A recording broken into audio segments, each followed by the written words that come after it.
No, we had the Republican Party chair of Guam, former Senator Tony Atta, on the show. A little toe-to-toe with Carlo Branch this week, and so we wanted to bring on the Democrat Party chair, Sarah Thomas Nededog. Good morning. Good morning. Half a day. Half a day. I guess we'll just get started. When we at first interviewed you, when you took over the party as the party chair, you had talked about moving forward, and everyone knows you have the background in social work and mediation, and you talked about moving forward in the spirit of an FMLIC with, and we were very hopeful because it sounded like there could finally be peace between the parties. But this Republican Party of Guam, they're popping out these press releases and a little bit of a tone with those. So I just wanted to ask. How did you react to those releases, being that you had kind of met with them, right? Had lunch, and, you were all about the olive branch. So we're just kind of curious, how did it go from zero to kumbaya to we're going to send a mean press release about you? And what's your reaction on that? I'm as surprised as everybody else is about that press release that came out.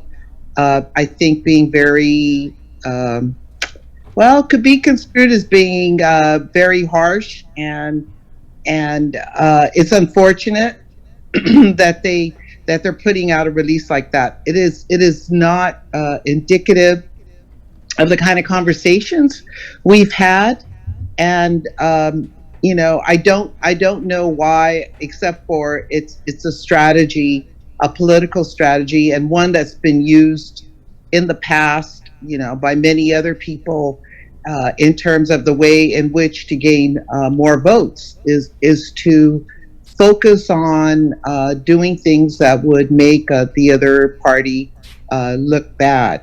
So I don't know what their rationale was for doing that, and I'm saddened by it, but I'm still positioning ourselves and the party to constantly look to them and other people in our community.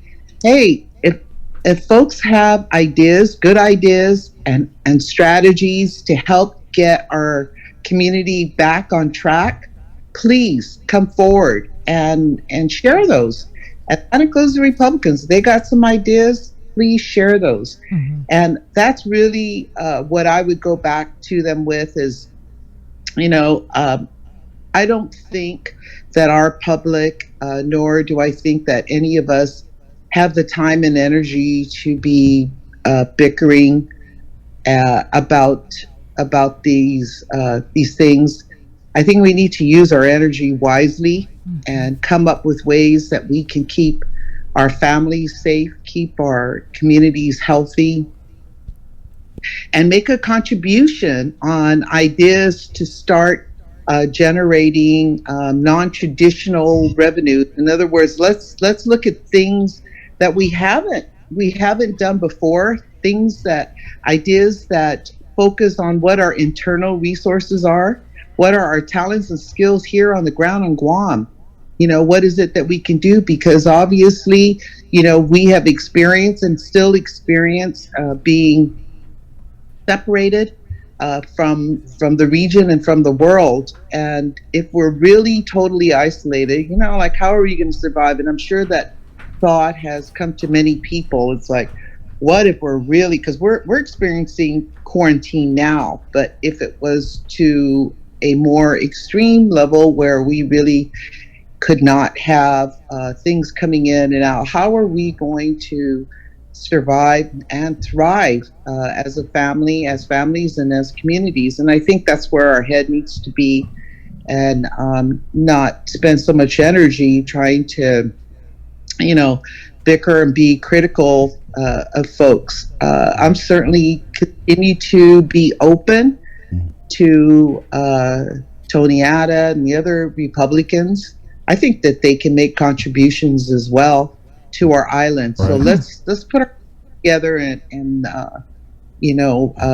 try a different approach and strategy to moving towards the this election. I think the people of Guam are going to vote for people that they feel are confident in moving us forward. Right. I think it's interesting, Sarah, that we're I don't know if you and Carlo are playing like good cop, bad cop, because you're talking kumbaya and let's work together. But then we had Carlo. I mean, he was just swinging for the fences on Tony Allen. Well, I mean, you and Carlo were like night and day. And I can see what you're doing, but I mean, I think it's funny that you're talking about we're doing the things this way, and then when they hit, it's Carlo hitting back. And that was some let me tell you, PXC level stuff. Very real, Chris, is everybody's coming from a different perspective. Okay, so there are folks that are up there in Adelup that every single day they're fighting this war, and they're getting bullets thrown at them, all the time. So they're constantly in a mode of being, having to defend and explain all the time. And I really feel for that. I really feel for them at Adelup. I'm not at Adelup every day, but I will tell you, I can only imagine all those programs. We've got folks that are working on the ground at public health, at the hospital, and you've heard Daphne. Everyone is trying to come up with the most creative and resourceful ways without having to, incur any more expenses, and trying to figure out how are we going to get through today? How are we going to get through this week for our people? How are we going to make things work? So they are under intense pressure every single day. And I have a lot of respect and admiration for all of our frontliners and our folks in the government who are trying to figure out how can we bring our people forward and at the same time stay healthy. You heard Daphne say they even have a guy up there that, I think we need that for the election. We need a compliance officer for the election. Anytime the Democrats or Republicans get too feisty, like, nope, sorry guys. Sarah, we're at the top of the hour, and I know I wanted to bring you on a little earlier, but Daphne had just so much information that we just really had to get out, and we got to do our interview segment. So call me back any, Chris. Thank you, Sarah. You guys are off. Thank you, appreciate it. Take care. Okay.